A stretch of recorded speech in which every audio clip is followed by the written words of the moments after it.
I'm really trying to get people to shift from, oh, I want to offer charity and donations no, invest in Africa, because from my vantage point, and you can correct me if I'm wrong, what I see is a lack of access. So with what's happening in the United States, with this latest administration and people losing money on the stock exchange, would you advise Americans specifically to move some of their money to these African stock exchanges? And if so, which ones? Given what's happening in the US now, and it's quite a show, to be honest. It's a shock. No, it's a show.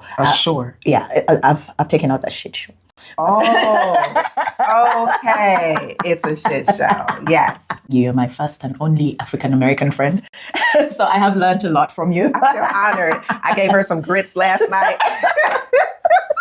I started working at 13. I don't know if you want to call that child labor. Yeah, that was child labor. What was your mom's business? Does she have like many things, or is it just one thing? So she started out, and I think that's a thing that most people need to realize. Don't start out with too many things. You need to start out with something small and then keep building on that. So then we talked about the first thing that people should know about investing in Africa. What are 4 things off top that novices should know about investing in Africa? Doing business in Africa or building a business in Africa is not for the faint-hearted.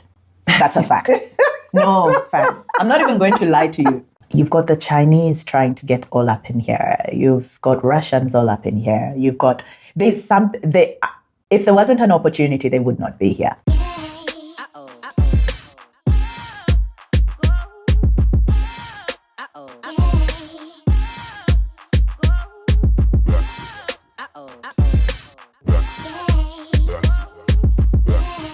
Welcome to BLAXIT to Africa. I'm Tadre Delora Moignet, a California native living my best life in Nairobi, Kenya. Thank you for coming along for the ride.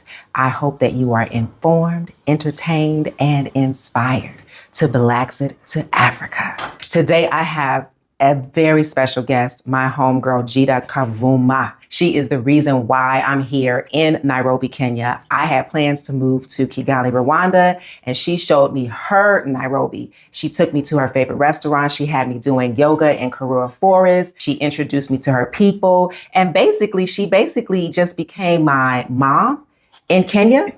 Yes, looking out for me, you know. So there was a whole lot of drama that led me to living with her for 2 months during the tail end of COVID. I won't go into that, but just know that she looked out for your girl. And she showed me a part of Nairobi that I had never experienced before, to the point that I was like, you know what? I don't even need to go back to Kampala. Let me just send for my things.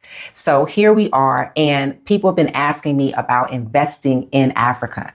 This woman, stay in somebody's class, okay? Harvard, Oxford, she's always taking a course, and she is a financial expert.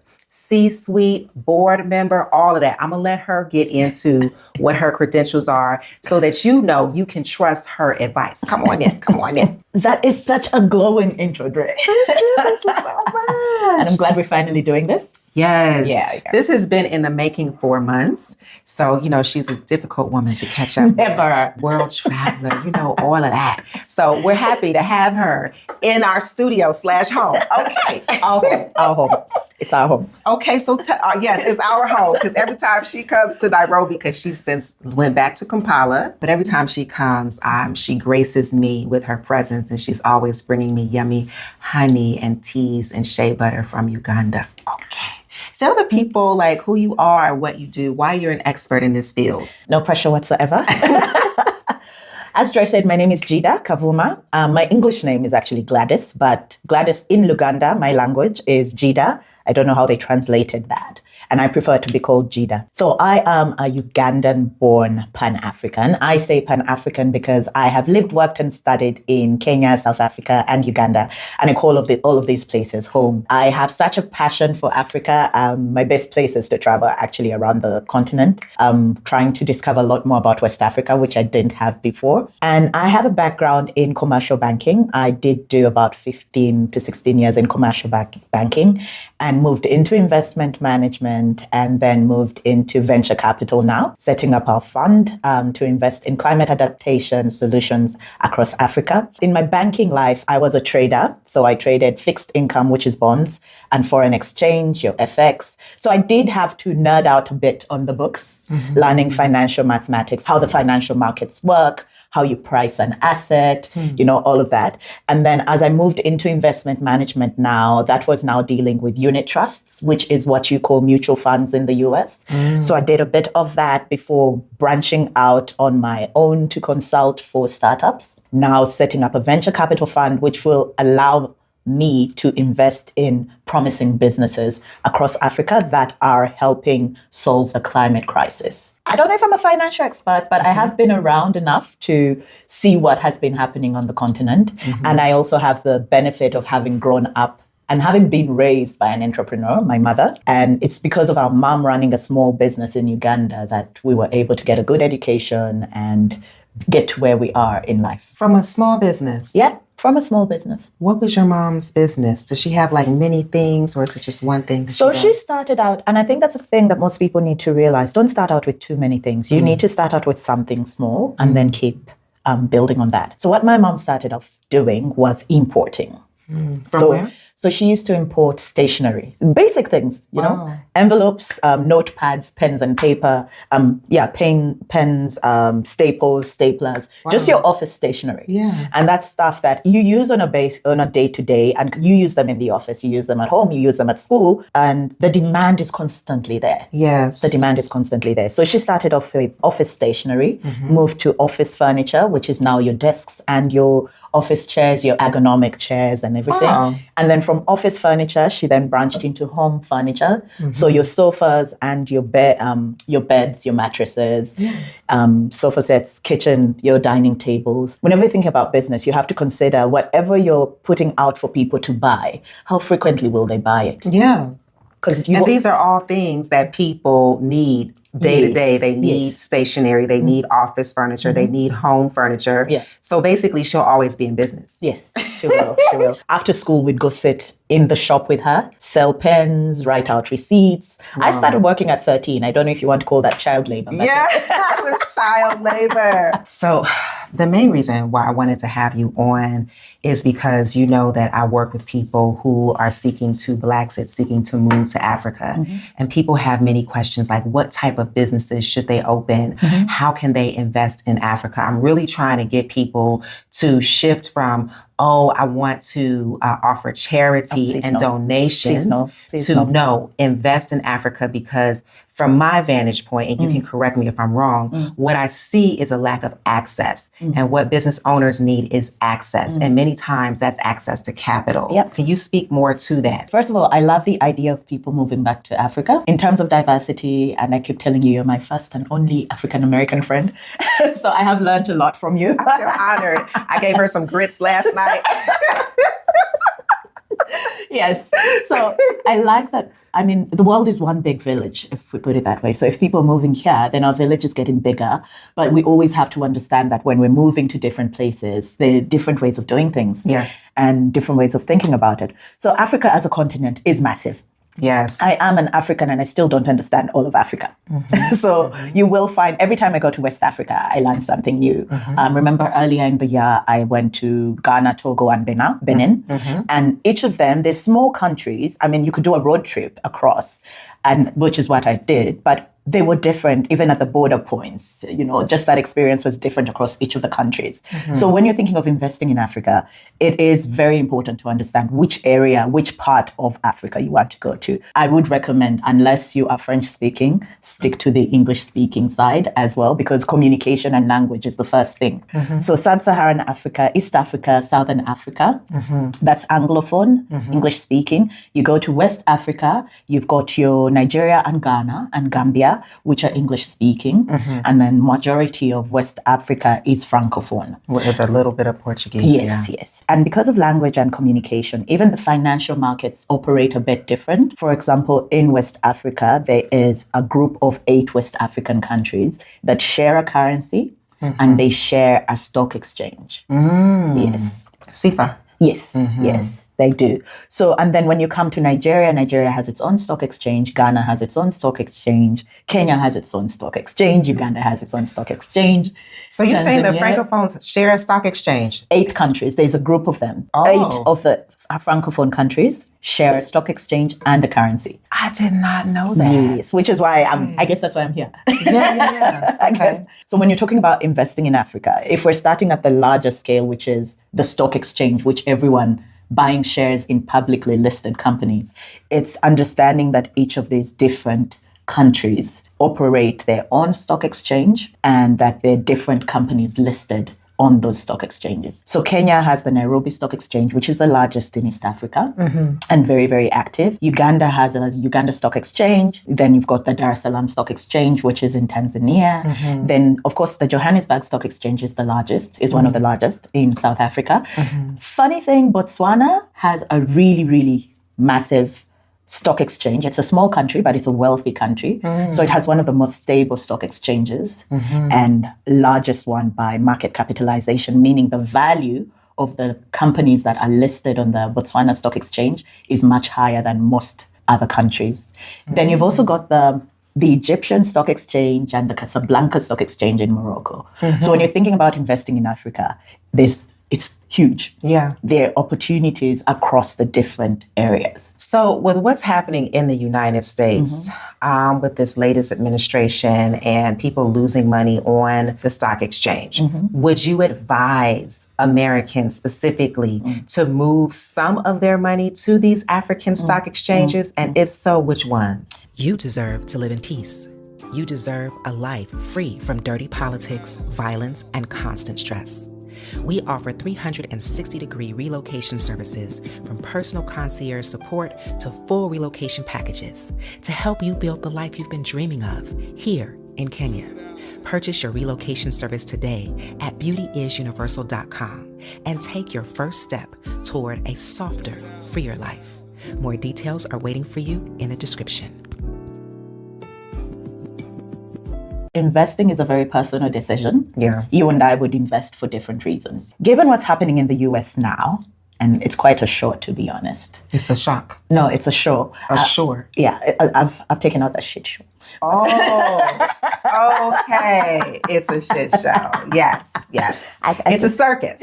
Yes, it's a circus. I would recommend for people to diversify because what diversification means is that you reduce your risk. Yes. You spread out your risk. And sometimes you can spread out your risk geographically. Okay. Which is what it would be if someone said, I'm moving from the US. I'm moving part of my portfolio from the US, taking it to Africa, to this particular area in Africa. But I would say that as you diversify, you will have to remember that you also take on new risks, such as currency risk. Yeah. So you have your dollars, you're earning in dollars. When you bring your currency to Africa, you will convert it. Okay. We don't take the stock exchanges, you have to convert to the local currency and invest in that local currency. So that's the risk you would then run in the future is that if you want to get your money out or you want to take to liquidate your holding or sell off part of your holdings, you sell them in the local currency and convert back to. Okay. Yes, because when you come to buy in the stock exchange, you will come and buy in Kenya shillings. So you will hold Kenya shillings. Right. Assets in your portfolio. And then you will convert. When it's time for you want your cash back, you will want your cash back in dollars because that's your primary currency. Okay. Yes. Yeah. So when you're looking at the stock exchanges across Africa, you need to look at the ones that are stable. And every time there's a political cycle, election cycle, then you find all stock exchanges. It's not just happening in the US, but even in Africa. It happened to Kenya. The Kenyan Stock Exchange, the Nairobi Stock Exchange lost a bit of value.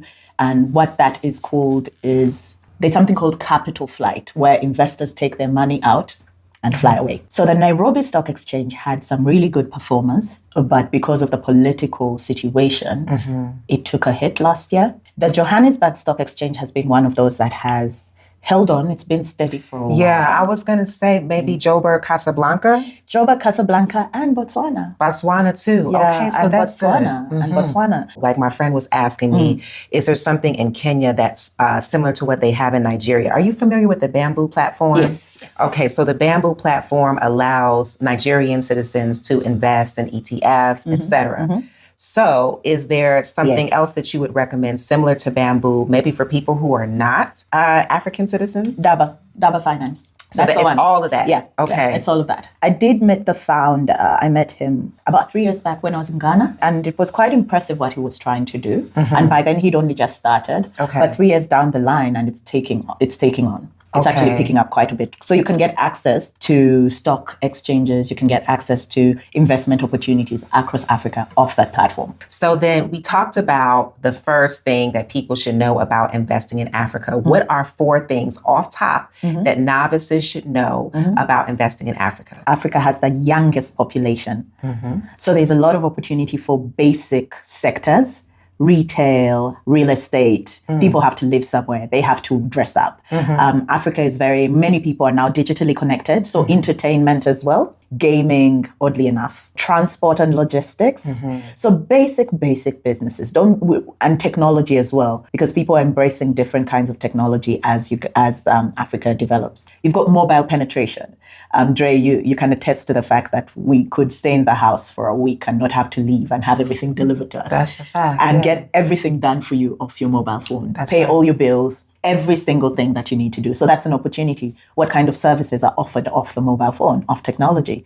So healthcare is another one. Healthcare as a business, as a sector that will be growing to meet the demands of this growing population. Any capital that you bring into Africa and invest in a business is creating impact. You're creating jobs for people.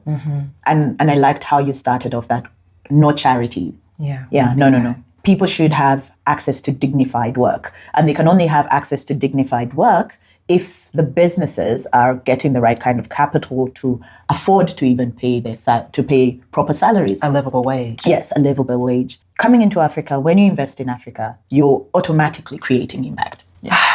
I want to move on to investing or opening a business here. And I remember a while back you said that, Dre, what people should know about launching a business in Africa is that you are literally building the supply chain. Doing business in Africa or building a business in Africa is not for the faint-hearted. That's a fact. No, fam. I'm not even going to lie to you. But why do you say that, though? For example, let's say you make these cups and you want to supply them and you put everything online and it's perfect, right? And someone tells you, okay, can you deliver this? You have to go look for, right now it's getting much better, but you have to find a way to deliver those goods to those people. Sometimes you end up having to buy your own motorbikes to do your own delivery. Once you've bought the motorbikes, the roads that the people, your motorbikes are going to go through. Right. So the cost of running a business in Africa is substantially higher because of the infrastructure that is required. But now that lots more people are coming in with creating logistics businesses, so instead of you having to buy the motorbike yourself, you partner with someone. Like Fargo in Kenya would be Fargo. Yes, to go and do that for you.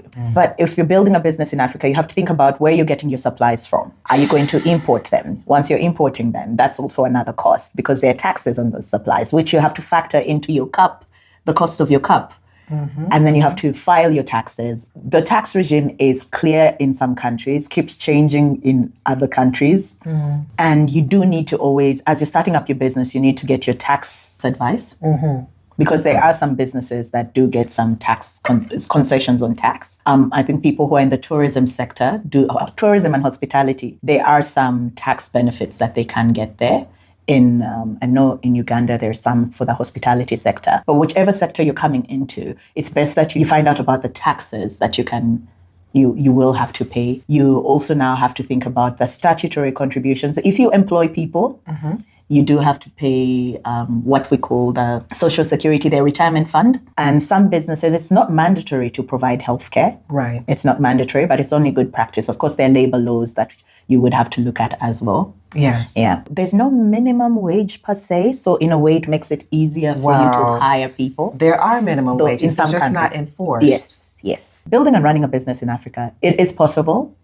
I would encourage people to do it, but I would also encourage partnerships. And I definitely encourage partnerships. I mean, seriously, I've seen people come to Africa, and I am speaking generally about the continent because I've seen this happen in multiple countries. And it's like, okay, you know your business in your passport country. but you don't know how business is done in your new adopted country. Contextually. You need to contextualize you it. You need somebody to help you navigate. It's a very different game. It is. And not just from if you're coming off the continent, even within the continent. Because I remember I used to have to do, in one of my former roles, I was charged with partnerships in different countries.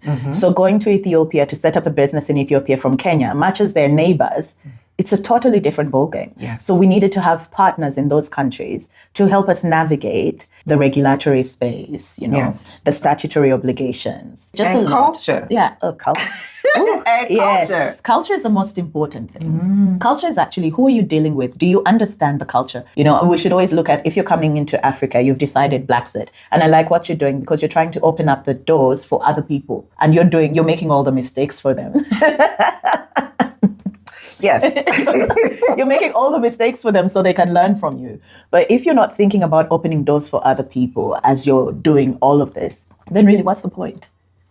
Exactly. It's interesting because when you think about capitalism and the mindset of capitalism is basically it's all or nothing, winner takes all. And so I would like for people to start thinking more about social economics, businesses that actually benefit a collective. And I want to go back to what you said about this being the youngest population on the planet. So in a place like Kenya, a Kenyan graduate typically waits on average 4 years before they find employment. So imagine you're coming with your strong currency, you want to launch a business, products or services.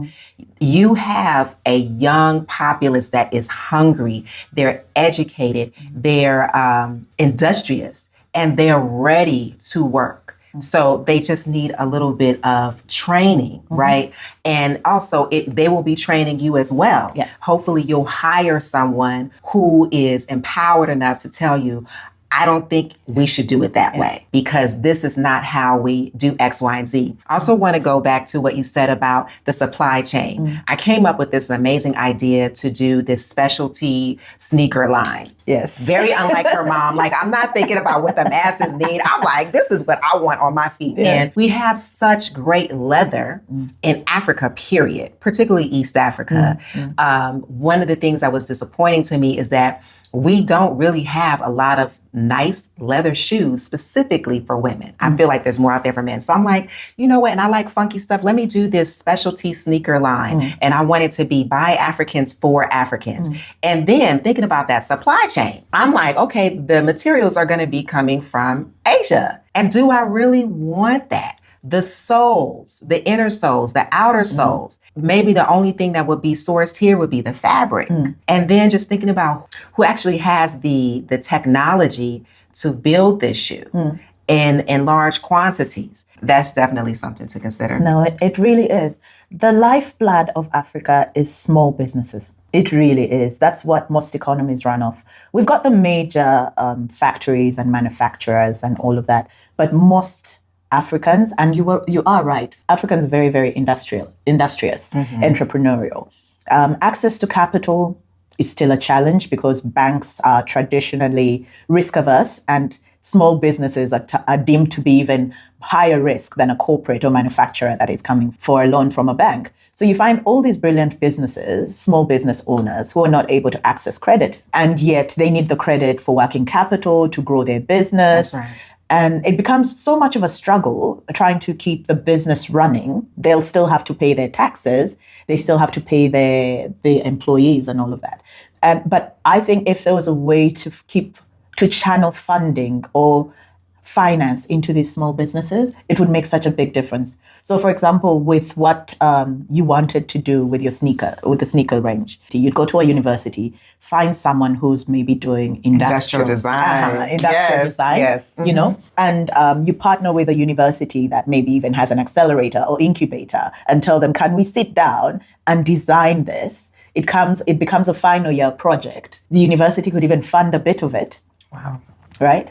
And you get it out into the market, test it in the market, because It just became an idea. You didn't actually, you weren't able to take it to the market. Yeah, I put it on the back burner. And to be honest, I did find a maker. Like I found a small maker who could create the shoe, manufacture the shoe on a small scale. But then when I started asking him about accessories, laces, soles, all of that, he was like, I know a place, but for the look that I'm going for, it wasn't here. Okay. So I would have had to import. Yeah. But I like that we're talking about investing in having small businesses get access to capital. If I'm someone that's coming from Canada and I want to invest in a small business, like I want to invest in a woman-owned business, I want to give someone a leg up in life, what should I be looking for? There's what is termed as due diligence. You should not give your money just because you've seen a business and you think, oh, wow, this is fantastic. Let me give them money or let me invest in them. It's best to find a collective that is already investing in businesses.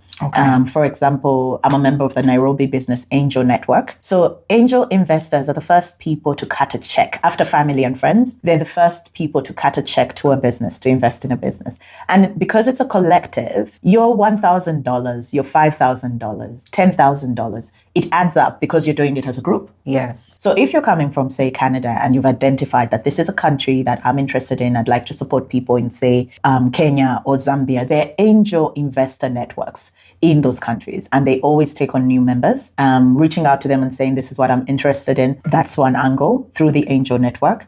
Another angle is there are all these entrepreneur support organizations. Those are listed as business development services. They're companies that are now working with smaller businesses to help them improve the way they're running their businesses, either help them put their governance structures right. So you find those, there are quite a number of those across the region as well. I would not recommend that you come on your own and try to do it as an individual. Yes, I really would. There's so many businesses that need funding. I mean, I went to the tech, there was a tech expo in Kampala, and I found these guys that had these amazing apps. Yep. One of them was an app that would have given everybody in Uganda an address, which is really important, especially right when you think about receiving deliveries, when you think about even getting a ride share to come to your location. They just needed funding. Okay, let me bring it back home. Let me just make it basic. My housekeeper, who we know and love, that I inherited through her, she has been wanting to launch Kibanda business, a cooking business, for years. Would you dissuade me from giving her the $800 to do that? Okay. I would not dissuade you. I would just want you to be aware of when you're investing, are you giving it as debt, as a loan? Is that $800 going to her as a loan? Gift. All right. Yes. So you just know that or are you doing it as a shareholder in her business? Okay. You know, so you also have to, as I said, investing is a deeply personal game. What are the advantages of investing in Africa? Other than not missing out on the next big thing.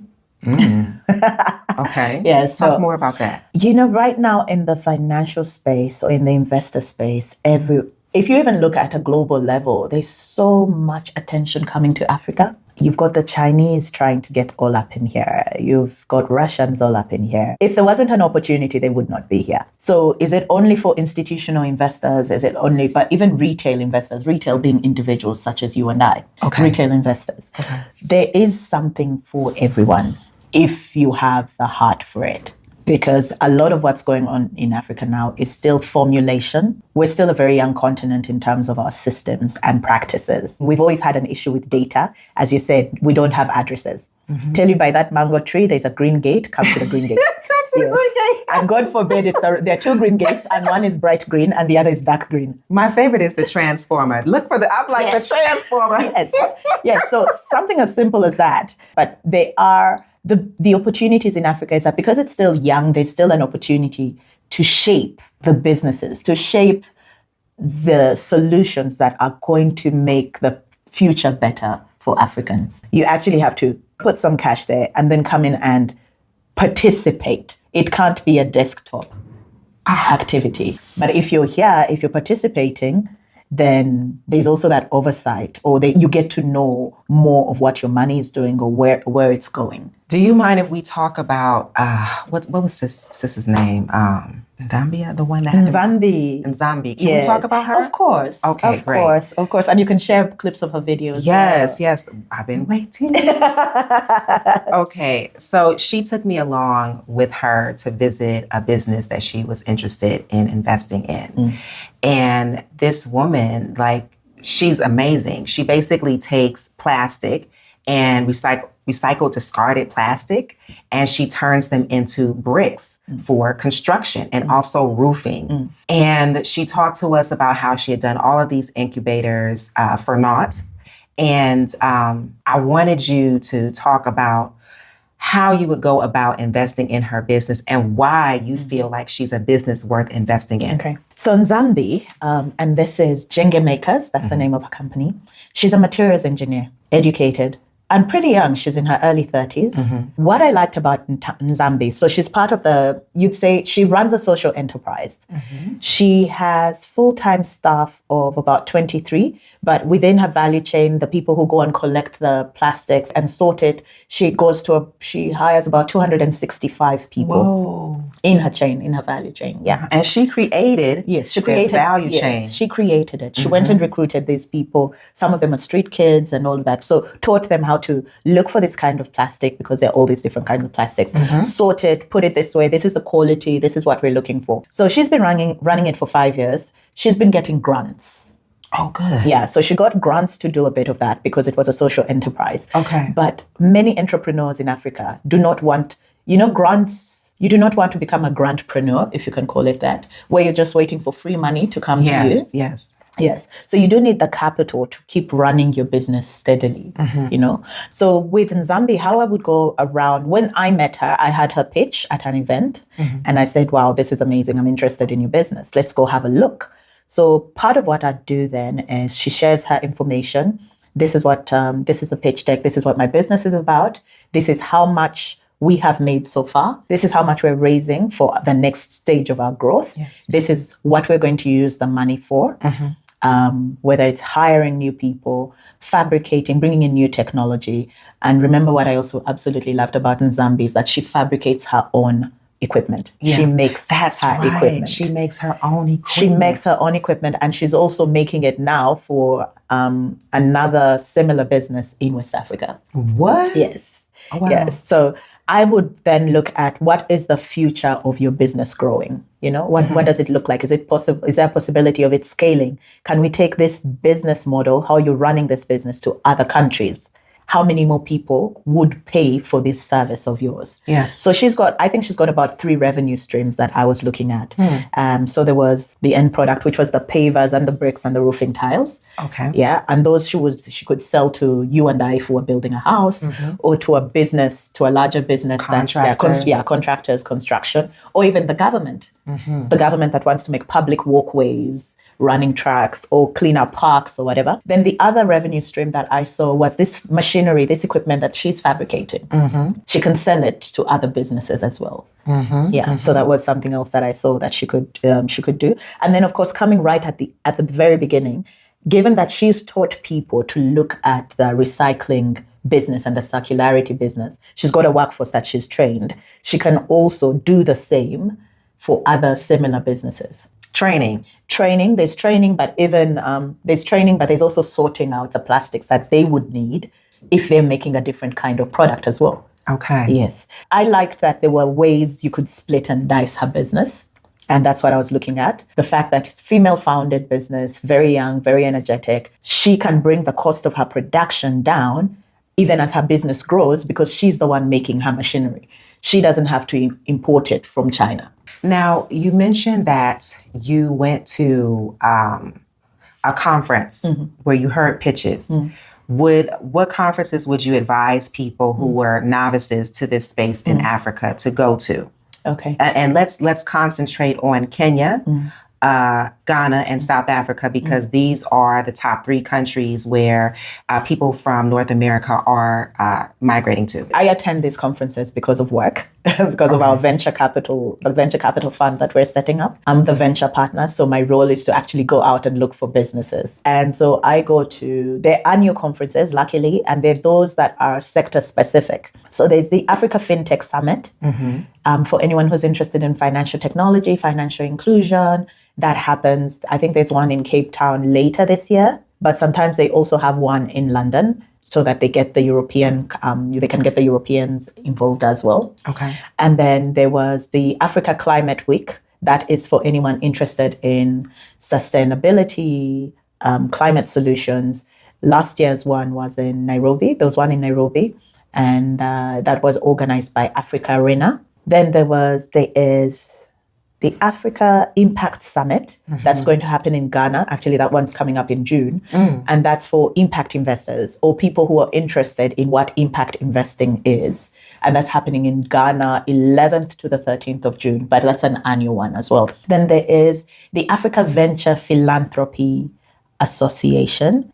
They'll also have another one in November. I think it should be November, and that should be in Nairobi. I'll confirm the dates. But that's a good starting point. Yeah.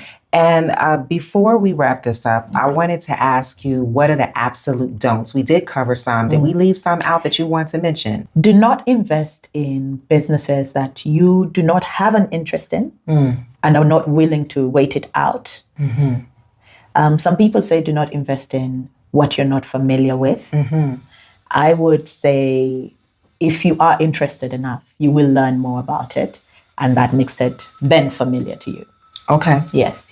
But absolute don't is don't expect quick returns. Do your homework. Don't trust easily. This is your hard-earned cash, and everyone wants a bit of it. Look for listed and licensed investment advisors. Okay. Yeah, they're quite I'm Daba Finance. You need to have a license as an investment advisor, and they're even within Africa, even in Kenya, you do have them. You have them in Ghana. Look for established companies that are well versed with investing in Africa, because they'll help you with your taxes. They'll help you look at how to manage that as well. They'll help you manage how your money is received, how the dividends are received, how your funds move across the countries. Think about also don't limit yourself. Don't limit yourself. Yeah, don't limit yourself. There's the stock exchanges. There's investing directly in businesses. There's investing in venture capital funds or in private equity funds as a partner, as a limited partner. So there's so many options out there. Don't limit yourself, but just be aware of what you're doing. Thank you for joining us on this episode of BLAXIT to Africa. If you like what you heard, please share, subscribe, and leave a comment. May you thrive. May you be inspired. May you move with love and intention. Until next time. May you make money. May you make money.